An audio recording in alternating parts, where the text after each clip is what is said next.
a group of numbers, comma, a group of numbers, comma, which are arranged in a definite order,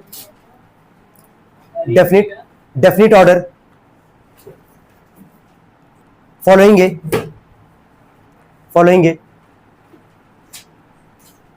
certain rule,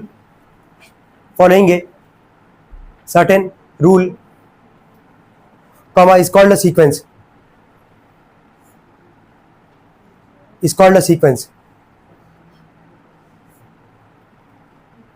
okay, is called a sequence. देखो एक number का ना pattern होगा, ठीक है. तुमको पता चल जाएगा कि कौन से पैटर्न में लिखा गया है, उसी को बोलेंगे सीक्वेंस. क्या बोलेंगे? सीक्वेंस. एग्जांपल ले रहे हैं, ठीक है. जिसके बाद का नंबर पूछेंगे उसके बाद का तुम यहाँ पे रिस्पॉन्ड करोगे. जैसे मान लो स्टार्ट करते हैं सबसे पहले. अब मान लो अगला पूछे क्या है, बताओ क्या लिखोगे? समझ में आ रहा है? क्या तुमको स्टार्टिंग के 4 नंबर को ऑब्जर्व किए, क्या तुमको एक पैटर्न नोट हुआ कि नहीं हुआ? है ना, कि सब में कितने गैप है? 2-2 का गैप है. तो अगला क्या आएगा? 2 इस पे जोड़ोगे कितना आ जाएगा? 10 आ जाएगा. चलो ऐसे ही बताना, अगला सोच के बोलना, ठीक है.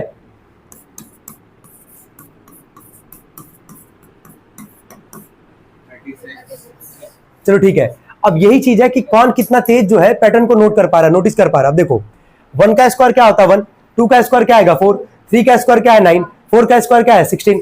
5 का स्क्वायर क्या है? 25. तो इतना तुम सोचे तभी बोल रहे हो कि 5 का स्क्वायर तक दिया गया, तो अगला 6 का स्क्वायर होगा, जो कि क्या होगा? 36. पैटर्न समझ में आ रहा है कि नहीं आ रहा है? तो एक जो डेफिनेट पैटर्न में लिखा जाएगा उसी को क्या बोलेंगे? सीक्वेंस. क्या बोलेंगे? सीक्वेंस. चलो एक और लिख लेते हैं, एक और एग्जांपल लेते हैं. अगला बोलो क्या लिखोगे? 9. चलो ठीक है. चलो ठीक है, सब लोग क्लियर है? ठीक है.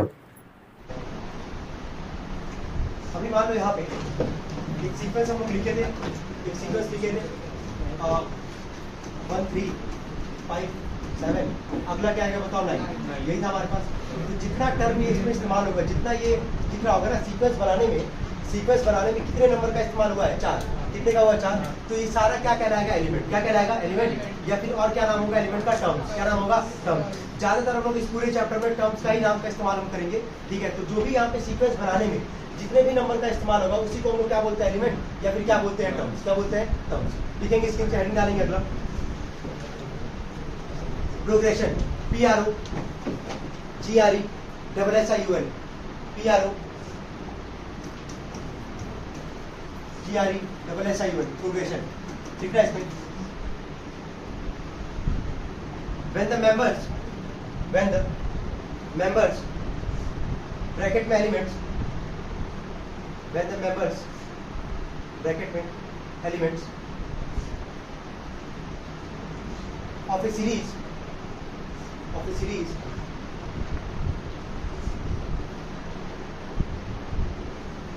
ब्रैकेट में देना सीरीज की सीक्वेंस. सीरीज के ब्रैकेट में लिखो सीक्वेंस. मेंबर्स के ब्रैकेट में एलिमेंट और सीरीज के बगल ब्रैकेट में क्या? Sequence. Bracket close. Are written in A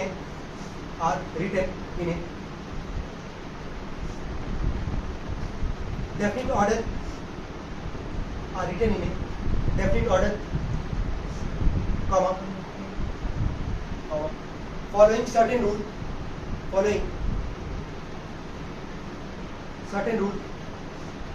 comma, we get a progression.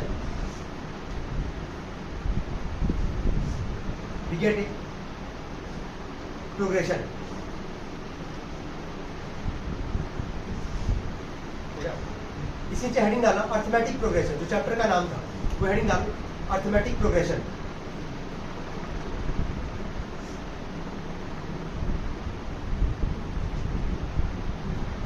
हो गया? लिखा एन AP शॉर्ट फॉर्म में अब लिखना, ऐसे लिखना एन AP कैपिटल A और capital B. An AP is a sequence. An AP is a sequence. Bracket में क्या? Series.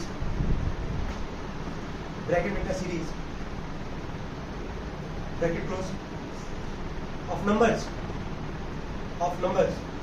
in which each term can be obtained by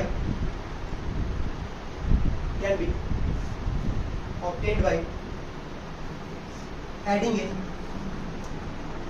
in certain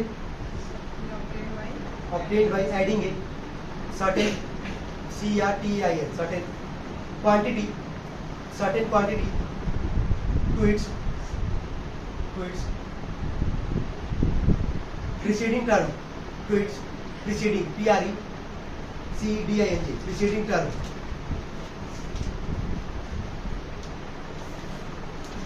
हो गया? चलो इसके नीचे हेडिंग डाला कॉमन डिफरेंस. अभी एक साथ पूरा डिस्कस करेंगे हम लोग. हेडिंग डाला कॉमन डिफरेंस, प्रोग्रेशन से एक साथ डिस्कस करेंगे. हेडिंग डाला कॉमन डिफरेंस, ब्रैकेट लिखना स्मॉल डी. देखो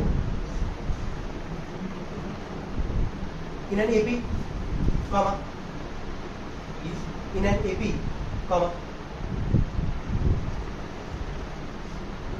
the difference between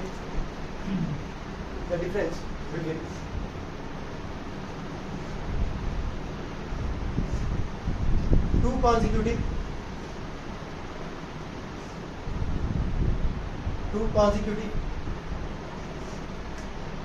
terms is called its common difference.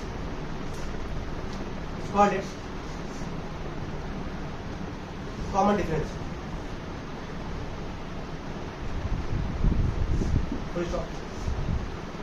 It is denoted by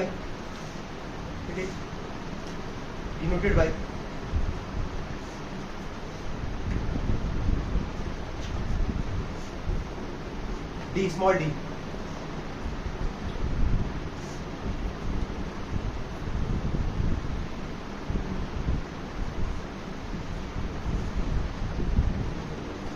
हो गया था? देखिए अब ध्यान से सुना, एक ही बार में पूरा समझते हैं पूरा कॉन्सेप्ट कि प्रोग्रेशन क्या है, अर्थमेटिक प्रोग्रेशन क्या है, ठीक है. और लास्ट में भी क्या लिखियो, कॉमन डिफरेंस. अब अपने दिमाग में एक चीज बैठाओ कि कोई भी सवाल अगर एपी में होगा तभी उसको तुम एपी में बोलोगे जब वहाँ पे कॉमन डिफरेंस, सीडी का मतलब है स्मॉल डी लिख रहे हैं, जब वहाँ पे कॉमन डिफरेंस क्या होगा, सेम. इसको याद कर लो पहले.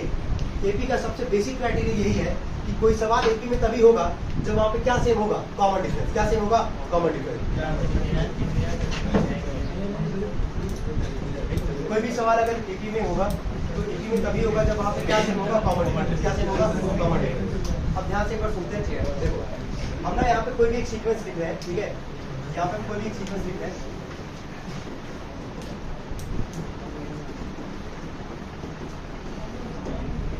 ठीक है, तुम लोग के साथ में लिख चुके. ठीक है, यहाँ पे भी तुमको यही समझाना है यहाँ पे कि ये सीक्वेंस जो लिखा गया है, ध्यान से सुनना.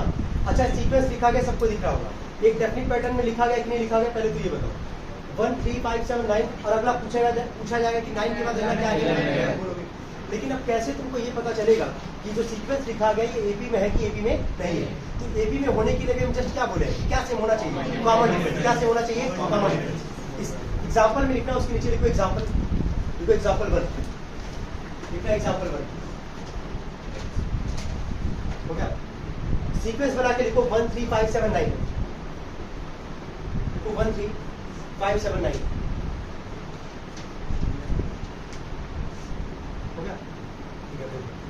सबसे पहला का जो पहला नंबर होगा है ना, इसको बोलते हैं फर्स्ट टर्म. क्या बोलते हैं, फर्स्ट टर्म. ऐसे नॉर्मल समझना. सेकंड वाले को क्या बोलोगे, सेकंड टर्म. थर्ड वाला थर्ड टर्म. ठीक है. और तुम्हारे दिमाग में बस 3 ही टर्म का बात होना चाहिए हमेशा किसी भी सवाल में. फर्स्ट टर्म, सेकंड टर्म और क्या, थर्ड टर्म. तो हम यहाँ लिख रहे हैं ए या फिर A1 लिख रहे हैं यहाँ से 1, A2 को लिख रहे हैं यहाँ पे 3 और A3 बराबर लिख रहे हैं यहाँ पे 5. अब ध्यान दो. अब तुम सोच रहोगे A1 A2 A3 है क्या, तो A1 का मतलब क्या है यहाँ पे, फर्स्ट टर्म. क्या है ये, फर्स्ट टर्म. A2 को क्या पढ़ोगे, सेकंड टर्म. और A3 को तुम क्या पढ़ोगे, थर्ड टर्म. क्या पढ़ोगे, थर्ड टर्म. फर्स्ट टर्म का वैल्यू क्या था, 1, वो लिखे. सेकंड टर्म क्या था, 3, वो लिखे. थर्ड टर्म क्या था, 5, तो यहाँ पे ये लिखे. ठीक है. अब तुम्हारे किताब में जो हम यहाँ A1 A2 A3 रिप्रेजेंट करने के लिए लिख रहे हैं, तुम्हारे किताब में जनरली लिखा जाता है T1, ठीक है, T2 और क्या लिखा जाता है T3। सेम इसको भी वही पढ़ोगे, ठीक है। फर्स्ट टर्म का वैल्यू क्या है 1, सेकंड टर्म क्या था 3 और थर्ड टर्म क्या था 5। तुमको दोनों से याद रखे हो, जो इच्छा करेगा उसी से सॉल्व करना, कोई दिक्कत नहीं होती, ठीक है। जो लिखो इसके नीचे जो लिखा गया A1 को A से लिखा है। हाँ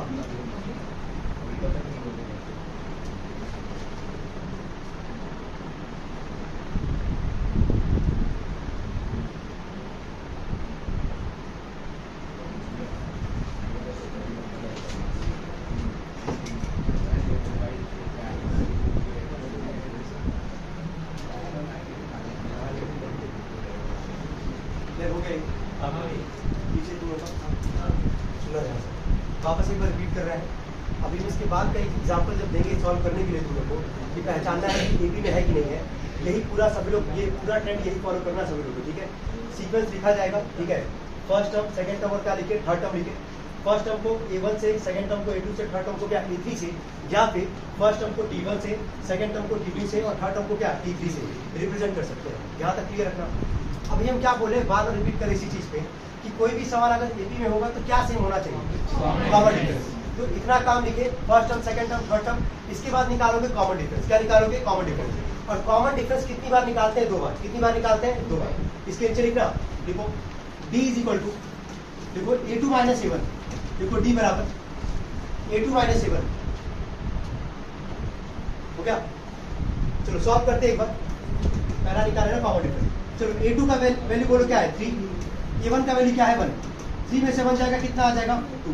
लिखो पहला D बराबर लिखना A2 माइनस A1 और लिखना 2, हो गया तक। चलो अगला लिखना D बराबर A3 minus A2, A3 minus A2, 5 minus 3 और लिख देना यहाँ से 2, लिख दो 5 माइनस 3 और D बराबर लिख देना 2।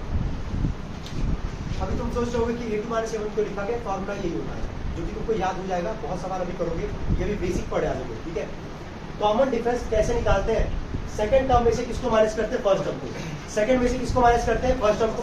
तो लेकिन कॉमन डिफरेंस हम बोल रहे हैं कितनी बार निकालने के लिए, 2 बार। कितनी बार बोल रहे हैं, 2 बार। अब ध्यान तो पहला निकाले A2 माइनस A1, कितना है सॉल्व करने पे 2, कितना है 2। एक बार निकाले कॉमन डिफरेंस हम लोग यहाँ पे A3 माइनस क्या निकाले A2 और यहाँ भी कॉमन डिफरेंस क्या आ रहा है 2। अब ये बताओ कॉमन डिफरेंस हम लोग 2 बार निकाले हैं, क्या कॉमन डिफरेंस सेम है कि नहीं है? अगर कॉमन डिफरेंस सेम होगा तो तभी बोलोगे सवाल एपी में है, अगर कॉमन डिफरेंस सेम नहीं होगा तो बोलोगे सवाल एपी में नहीं है। क्या यही होता है मेन कॉन्सेप्ट पूरे चैप्टर का, बेसिक यही से स्टार्ट होता है कि कोई भी सवाल एपी में है कब, जब वहाँ पे क्या सेम होगा, कॉमन डिफरेंस। कोई सवाल एपी में कब नहीं है, जब वहाँ पे क्या सेम नहीं होगा, कॉमन डिफरेंस। लिखेंगे इसके आगे, लिखिए इतना, ठीक है। देखो कॉमन डिफरेंस इज सेम, ठीक है, common difference is same. So the given sequence, is in AP, हो गया। Common difference is same, so the given sequence is in AP। ठीक है, हो गया भाई। अब एक बार पैटर्न नोट कर लो सब लोग। हम वापस एक बार रिपीट कर रहे हैं। फर्स्ट टर्म को A1 से या फिर क्या T1 से, सेकंड टर्म को A2, A3, T2 रिप्रेजेंट कर सकते हो, चॉइस तुम्हारा होगा, वहाँ पे कोई दिक्कत नहीं है। इसके बाद से कॉमन डिफरेंस कितनी बार निकालोगे, 2 बार। फॉर्मूला क्या होता है A2 माइनस A1 और एक और क्या होता है A3 माइनस क्या A2। कितनी बार निकालते हैं, 2 बार। अगर दोनों में सेम अगर आ गया तो बोल दोगे कि सीक्वेंस एपी में है, नहीं सेम आएगा तो बोलोगे एपी में नहीं है। सिंपल है, ठीक है। चलो लिखना जरा एक बार, एग्जाम्पल सेकंड लिखना। तुमको चेक करके बताना है कि सवाल जो होगा सीक्वेंस होगा एपी में है कि एपी में नहीं, ठीक है।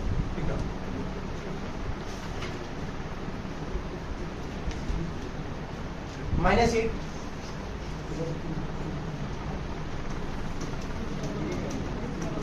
कॉमा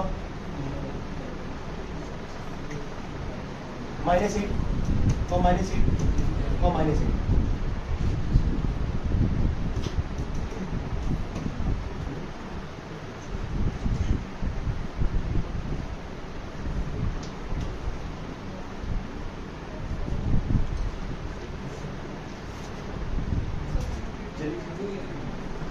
बताना ये A1 A2 कोई भी कैपिटल नहीं लिखेगा, हम यहाँ पे कैपिटल लिखे थे क्या, क्या कैपिटल में लिखे हैं? नहीं ना, तो अपने मन से कुछ नहीं करोगे, जितना बोलो उतना ही काम करना है। चलिए सीक्वेंस है, ये बताना एक ही में है कि नहीं है। कितने लोग निकाल लिए? जैसे बोले वैसे निकालो। A1 A2 A3 लिखे होगे, ठीक है। D कितनी बार निकालोगे? 2 बार, A2 माने 7 और एक बार क्या लिखोगे? A3 माने 6। चलो ठीक है, एक बार मिला लेते हैं। पहला क्लास है, इसको बहुत आराम से रखना है कि सब कुछ क्लियर है भाई, ठीक है। इसकी जगह और क्या लिख सकते हैं? ध्यान, T1 T2 और क्या T3। एक बार निकालोगे D, A2 माने 7 -8। ध्यान दो यार, आराम से देखो, अपना सॉल्व करो ना, क्या कर रहे हो? -8 माइनस A1 का वैल्यू भी क्या है? -8। -8 माइनस माइनस क्या आएगा? +8। कितना आ जाएगा ये? 0। पहले तो कॉमन डिफरेंस 0 आ रहा है। सेकंड निकालोगे A3 -8, यहाँ भी वही आएगा -8 माइनस माइनस +8, तो ये भी कितना आ जाएगा यार? 0। सबका आ गया था कि नहीं आ गया? लास्ट में लिखोगे common difference is same, so the given sequence is in क्या? देखो ये चीज है ना, ये चीजें कभी एग्जाम में नहीं पूछेगा तुमसे कि यार ये बताओ सवाल AP में है कि नहीं है। समझ रहे हो? अभी मुझको बहुत, अभी तो बेसिक से स्टार्ट किए, बहुत अच्छे अच्छे क्वेश्चन हम लोग सॉल्व करेंगे इस पूरे चैप्टर में। तो पहले अपना बेसिक क्लियर रखोगे तभी कर पाओगे जितने भी क्वेश्चन करोगे। तो AP का बेसिक कॉन्सेप्ट क्या है कि सवाल AP में है कि नहीं, पहले तो ये डिसाइड करना है। तो AP में होने के लिए क्या सेम होना चाहिए? Common difference. क्या सेम होना चाहिए? Common difference. और चेक कितनी बार करेंगे? कॉमन डिफरेंस 2 बार। कितनी बार? 2 बार। चलो ठीक है, एक लास्ट क्वेश्चन करते हैं, फिर हम लोग आगे बढ़ेंगे कॉन्सेप्ट को लेके। लिखेंगे नेक्स्ट क्वेश्चन है 8 कॉमा 30। सीक्वेंस में हम लिख रहे हैं 8 कॉमा 30 कॉमा 15। बताना है कि AP में है कि नहीं। 3 टर्म दिए, किसी को चेक करो जरा। तो ठीक है, देख के बता दे, अच्छी बात है। वो लिखना है, अच्छे से लिखो, उसका प्रैक्टिस होना चाहिए। ये यहाँ पे है, पहला काम करोगे फर्स्ट टर्म A बराबर A1, क्या लिखिए? 8 लिखिए। सेकेंड टर्म A2 से रिप्रेजेंट करेंगे, कितना है बताओ? 30। थर्ड टर्म कितना है? 80। 3 टर्म ही लिखते हैं। पहला D निकालोगे, D का फॉर्मूला क्या होता है? A2 माइनस क्या? A1। ये याद करो, A2 माइनस क्या होगा? A1। A2 का वैल्यू बोलो क्या है? 30। A1 का वैल्यू क्या है? 30 में से 8 जगह कितना आ जाएगा? 5। पहला आ गया 5। ऐसी तरह सेकंड वाला चेक करोगे, तो सेकंड जब D निकालोगे तो क्या निकालोगे? फॉर्मूला A3 माइनस क्या? A2। A3 का वैल्यू 15, A2 का वैल्यू 30। ये कितना आ रहा है? 2। क्या यहाँ से कॉमन डिफरेंस सेम आ रहा है? नहीं। एक बार 5 आ रहा है और एक बार क्या आ रहा है? 2 आ रहा है। तो गिवन सीक्वेंस AP में कहलाएगा? नहीं। ठीक है, नोट कर लेंगे, बस इतना ही करना है। क्या सबका हो गया ये? क्या ये सवाल, ये कॉन्सेप्ट क्लियर है कि कब किस क्वेश्चन को, कब किस सीक्वेंस को तुम AP में बोलोगे और कब नहीं बोलोगे? क्या इतना कॉन्सेप्ट क्लियर एकदम अच्छे से? चलो ठीक है, आगे लिखना है इसके। बोले हेडिंग डाला, जनरल टर्म, हेडिंग डालो general term, general term of an, general term of an AP, general term of an AP। देखो फॉर्मूला ये पहला फॉर्मूला और बहुत इंपॉर्टेंट फॉर्मूला ये, इसमें ना जाने कितने क्वेश्चन हम सॉल्व करने वाले हैं कुछ दिन के अंदर। देखो AN बराबर ऐसे लिखना, हम लिख दे रहे हैं AN इज इक्वल टू, देखो A प्लस n-1 इंटू में D, और करके एक और लिख लेना TN is equal to A plus n-1 into में D।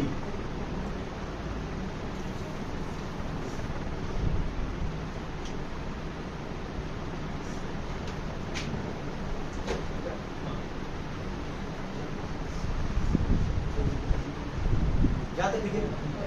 सुनो, अभी तुम देखे थे कि फर्स्ट टर्म को, सेकंड टर्म को, थर्ड टर्म को A1 A2 A3 से तो रिप्रेजेंट कर ही रहे थे हम लोग साथ में, और किसे रिप्रेजेंट करते थे? T1 T2 और क्या? T3।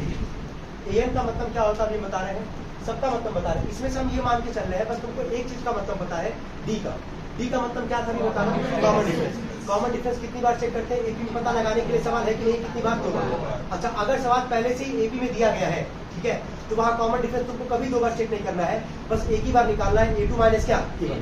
हमेशा याद रखना, जब बोलेगा सवाल में है कि नहीं ये कॉमन डिफरेंस, मतलब है कि नहीं सवाल AP में, तब वहाँ कॉमन डिफरेंस कितनी बार निकालोगे? 2 बार। खैर, इन चारों में 4 टर्म है हमारे पास, AN और क्या? D। इन चारों में केवल एक चीज का मतलब सबको पता है, D का मतलब। D का मतलब क्या होता है? Common difference. क्या होता है कॉमन डिफरेंस? अभी तुम लोग देखो यहाँ पे, इसके नीचे लिखना, इसके नीचे लिखो where AN is equal to, देखो वेयर AN बराबर एन इज इक्वल टू कितना nth term of an AP n बराबर और टीएन भी कर लेना, दोनों का मतलब वही है एन और TN nth term of an AP हो गया। ठीक है, ए लिखो, ए बराबर फर्स्ट टर्म, ए बराबर लिखना फर्स्ट टर्म, एन बराबर लिखना नंबर ऑफ टर्म, डी बराबर लिखना पता होगा कॉमन डिफरेंस।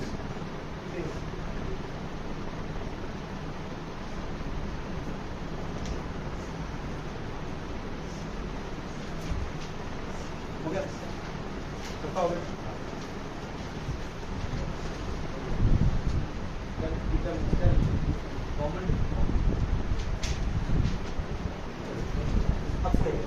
हम 2 मिनट का टाइम दे रहे हैं सभी लोग को, रैंडमली पूछ लेंगे सभी लोग से। ये बिना फॉर्मूला याद किए हम आगे बढ़ ही नहीं पाएंगे, ठीक है। अब इसमें भी हमको समझाना है क्या कैसे लगाओगे क्वेश्चन को, किसी क्वेश्चन को।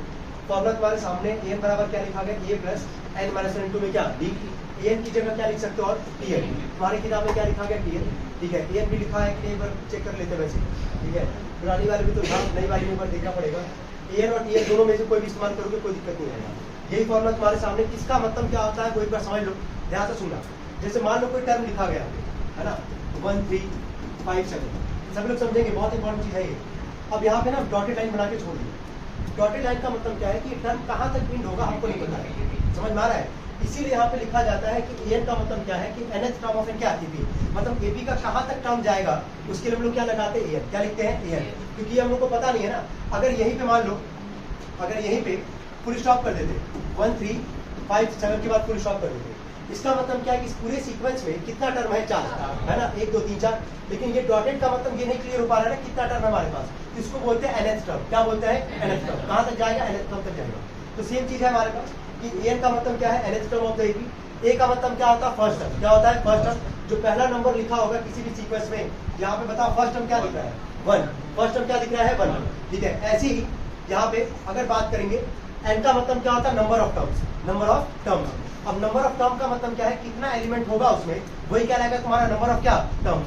अभी डेफिनेशन तुम लिखे थे कि नहीं लिखे थे, सेकंड डेफिनेशन जरा देखो क्या लिखे हो, एलिमेंट और करके क्या लिखे थे, नाम पढ़ना उसका टर्म्स लिखे थे ना। तो जिस भी सीक्वेंस में जितना एलिमेंट होगा उसी को क्या बोलते हैं टर्म्स, क्या बोलते हैं टर्म्स, ठीक है। और डी का मतलब सबको पता है क्या होता है कॉमन डिफरेंस। हम हार्डली 1 मिनट का टाइम दे रहे हैं, सब लोग फॉर्मूला याद कर लेंगे। चलिए find the AP whose nth term, n के ऊपर टीएच लिख देना, स्मॉल एन के ऊपर टीएच एनएच पढ़ेंगे उसको। Find the AP comma whose nth term is 2n minus 3, nth term is 2n minus 3, हो गया। अब यहाँ से भी कॉन्सेप्ट समझाने जा रहे हैं, ध्यान से सुनना। क्या बोला बनाने के लिए एपी, क्या बोला है एपी, बोला है डिटरमाइन द एपी। अगर एपी में बनाना है तो हमारे पास मिनिमम कितना टर्म चाहिए, 3, कितना चाहिए 3। और एपी में बोला nth टर्म, क्या अपने मन से nth टर्म का मतलब क्या था एन। अभी nth टर्म को क्या लिखा है, एन लिखा है, तो क्या हम एन बराबर लिख सकते हैं 2n minus 3 की नहीं लिख सकते, ये बताओ लिख सकते हैं। हमको यहाँ पे अगर एपी बनाना है तो मेरे पास मिनिमम कितना टर्म चाहिए 3। हम क्यों बोल रहे हैं 3 टर्म निकालने के लिए, कोई बता सकता है यहाँ पे क्यों हम कह रहे हैं 3 ही टर्म हम लोग को निकालना मिनिमम,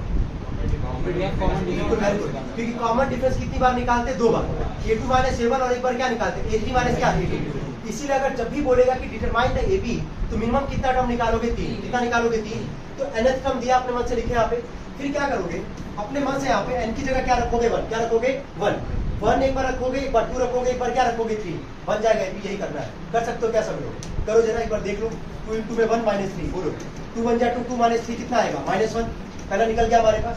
सेकंड क्या निकालेंगे a2, सेकंड टर्म निकालते हैं, जहाँ n है वहां पे क्या रख देंगे 2, 1, कितना आ जाएगा ये 1, सॉरी।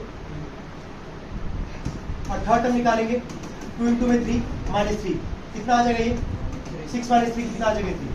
अब तुम खुद देख के बताओ क्या यहाँ पे तुम्हारे पास a1 a2 और a3 क्या तुम्हारे पास 3 टर्म आया कि नहीं आया।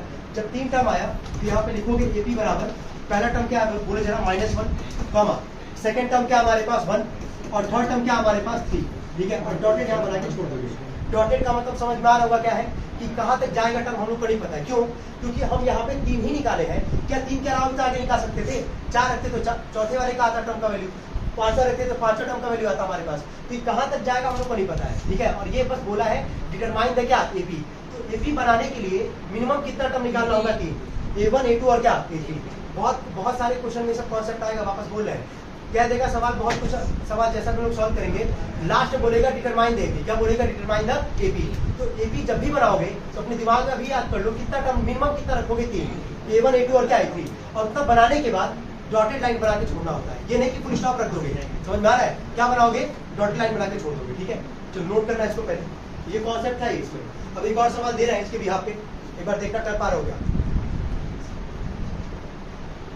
नोट कर लियो, वापस एक बार रिपीट कर दे। जब बोलेगा डिटरमाइन द एपी, मिनिमम कितना टर्म निकालोगे? 3, और अपने मन से जो भी nth टर्म दिया रहेगा अपने मन से A1 A2 A3 रखोगे। ठीक है, और जब एपी लिखोगे लास्ट में कोई अगर फुल स्टॉप लगा दिया तो उसका गलत माना जाएगा, याद रखना। ठीक है, तुमको डॉटेड लाइन ही बना के छोड़ना है। इसका मतलब यही है कि टर्म कहाँ तक जाएगा? इनफाइनाइट। कहाँ तक जाएगा? इनफाइनाइट। चलो लिखना जरा एक बार।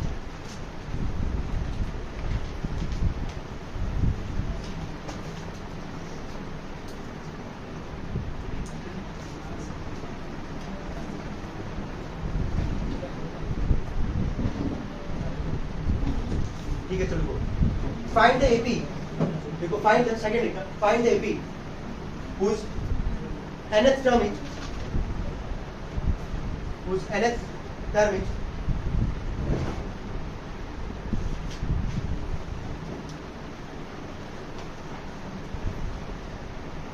4n+1, whose nth term is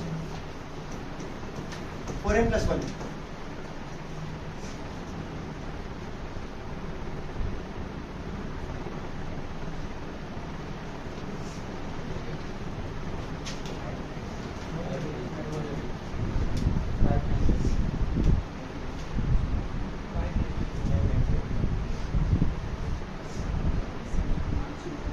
question mark नहीं दिया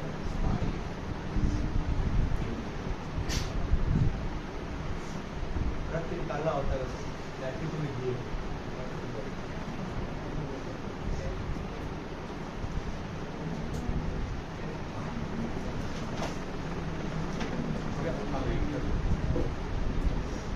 सबका आ गया है?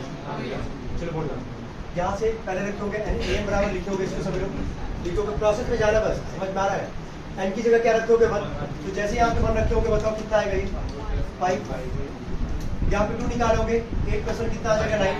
और जब 3 निकाले होगे कितना आ जाएगा? 13। और लास्ट में एपी बराबर लिखे होगे 5, 9, 13 और डॉटेड बना के यहाँ पे छोड़ दोगे। क्या यही काम किया सब लोग? सबका आ गए थे? क्या ये कॉन्सेप्ट क्लियर है कि नहीं? बस ये बताओ। जब nth टर्म दिया रहेगा बोलेगा एपी बनाना है हम लोग को, तो हम लोग कितना टर्म निकालेंगे? 3, A1 A2 और क्या A3। कोई दिक्कत है यहाँ तक?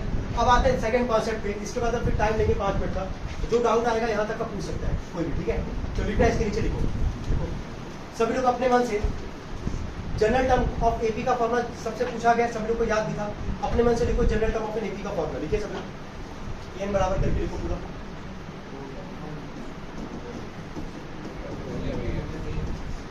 लिख दियो। बस ध्यान से सुनना बोल क्या रहे हैं। मान लो कोई भी सवाल में तुमसे बोला 4th टर्म निकालने के लिए, ध्यान से सुनना, वापस रिपीट कर रहे हैं। कोई भी सवाल में तुमसे कह रहा है 4th टर्म निकालने के लिए, जब भी टर्म का बात करेगा ना, जब भी बोलेगा 4th term, 13th term, 11th term, कोई भी टर्म का बात करेगा, समझ जाना वो किसका वैल्यू बता रहा है? n का। किसका बता रहा है? n का। n का याद रखना। n का मतलब क्या लिखवाए थे? देखोगे फॉर्मूले में तो n का मतलब क्या था? नंबर ऑफ क्या? टर्म्स। Number of terms. अब ध्यान दो, अगर हम कह रहे हैं तुमसे कि चलो 14th टर्म निकालना है, कौन सा टर्म निकालना है? 14। ठीक है, तो जैसे 14th टर्म का बात हुआ, यानी कि ये पता चल गया ना कि 14th जो है, 14 जो नंबर है वो किसका वैल्यू है? n का। किसका वैल्यू है? n का। तो जहां जहां n होगा वहां क्या रखोगे? 14। क्या रखोगे? 14। चेक करना है एक बार। a 14 बराबर a प्लस 14 माइनस 1 इंटू में डी, यही है ना? कितना आएगा सॉल्व करने पे? जरा बोलो। a प्लस कितना आएगा? 13। हम वापस रिपीट कर रहे हैं, अच्छे से पहले ऑब्जर्व करना। एक पैटर्न तुमको हम याद करवाएंगे, अभी दिखाएंगे। जब सवाल आगे हम लोग सॉल्व करेंगे, कल से एक्सरसाइज जब चालू करेंगे, तो डायरेक्टली जितना टर्म बोलेगा उसका क्या मतलब होगा तुरंत ही वहां पर तुम लिख दोगे। कोई तुक्के से नहीं लिख रहा है, इसलिए पहले समझा रहे हैं। 14th टर्म बोला है, जो भी टर्म का इस्तेमाल करेगा वो किसका वैल्यू बताएगा, एन का। किसका बताएगा, एन का। तो 14 टर्म बोला तो एन की जगह क्या रखे, 14। चलो ये तो पहला रखे। जरा सेकंड वाले पे आते हैं। हम मान लो रख रहे थर्ड टर्म। थर्ड टर्म का मतलब क्या हो जरा बताओ। एन का वैल्यू क्या है हमारे पास, 3। एन का वैल्यू क्या है, 3। जैसे यहाँ पे एन की जगह 3 रखोगे, a3 बराबर a plus 3 minus 1 into D. चलो बताना कितना आएगा ये, a plus 2d। a plus 2d। जहाँ तक डाउट किसी को क्या समझ पा रहा बोलो। वो a3 के नीचे वो तो nth टर्म है ना। नहीं, ये n का वैल्यू अगर बताना है तो जहाँ n है, आगे n को an को हम लोग पढ़ते हैं ना, nth टर्म। n का मतलब क्या है, नंबर ऑफ क्या है, टर्म्स। तो अगर बोला 14 टर्म निकालना है, यानी कि n की जगह तुम जहाँ जहाँ n होगा वहाँ क्या रखोगे, 14। अब इसको तुम कौन सा टर्म पढ़ोगे, 14 टर्म। बस ये लिखा ना a14 को तुम क्या पढ़ोगे, 14 टर्म। क्या पढ़ोगे, 14 टर्म। यही इसका सेंस है, ठीक है। अभी जो पैटर्न बताना वो करते हैं, फिर डाउट हम एक ही साथ देंगे सबका, ठीक है। चलो एक और एग्जांपल लेते हैं इसमें। एक और एग्जांपल लेते हैं 11th टर्म का। किसका लेते हैं, 11th टर्म। तो 11th टर्म में n का वैल्यू जरा बता क्या है, 11। तो an बराबर a11 बराबर a प्लस डायरेक्टली बता क्या लिखेंगे। अपना इन तीन को जरा नोटिस करना, ध्यान से समझो। जितना टर्म बोल रहा है, पहले 14 पे बात किया है ना, जितना टर्म बोल रहा है क्या उससे एक कम डी है, वो हो रहा है कि नहीं हो रहा है। अगर 14 टर्म बोला है तो डी कितना है, 13 दिख पा रहा होगा। अगर तुम्हारा थर्ड टर्म बोला है तो डी कितना है, 2 दिख रहा होगा, 2d। अगर तुम्हारा 11th टर्म बोला है तो डी कितना होगा, 10। क्योंकि से तो नहीं आ रहा भाई, फॉर्मेट से ही आ रहा है। जहाँ बोल रहा है टर्म का मतलब है, तो जहाँ टर्म का मतलब जो बोल रहा है, यानी कि वो n का काम दे रहा है, n का वैल्यू दे रहा है। रख लो n-1, फॉर्मेट में क्या होता है, n-1। तो जितना टर्म बोलेगा उससे कम क्या होगा, डी। सवाल आगे सॉल्व करोगे जब क्वेश्चन में, तो बोलेगा 15th टर्म। क्या बोलेगा निकालने के लिए, एक एपी दे देगा तुमको बना के, बोलेगा 15th टर्म। तो डायरेक्टली तुमको क्या करना है, ये 15 बराबर है ना। 15 टर्म का मतलब क्या हुआ, ए 15 है ना, इनकी जगह क्या रखोगे, 15। तो बताओ a प्लस कितना डी लिखा जाएगा, 14d। a plus 14d। अच्छा कहाँ से आ रहा है a प्लस 14d, क्लियर हो पा रहा है, क्योंकि फॉर्मूला क्या होता है n-1। 15 में से 1 जाएगा, क्या आएगा, 14d। चलो ऐसे बताना 101th टर्म के लिए अगर लिखना होगा तो a प्लस क्या लिखोगे, 100d। चलो ठीक है, गुड। चलो 99 के लिए जरा बोलो क्या लिखोगे, 98। क्या इतना कॉन्सेप्ट क्लियर हो पा रहा है। जितना टर्म बोलेगा उससे कम डी होगा, लेकिन आ कहाँ से रहा है, फॉर्मूले से। तो फॉर्मूला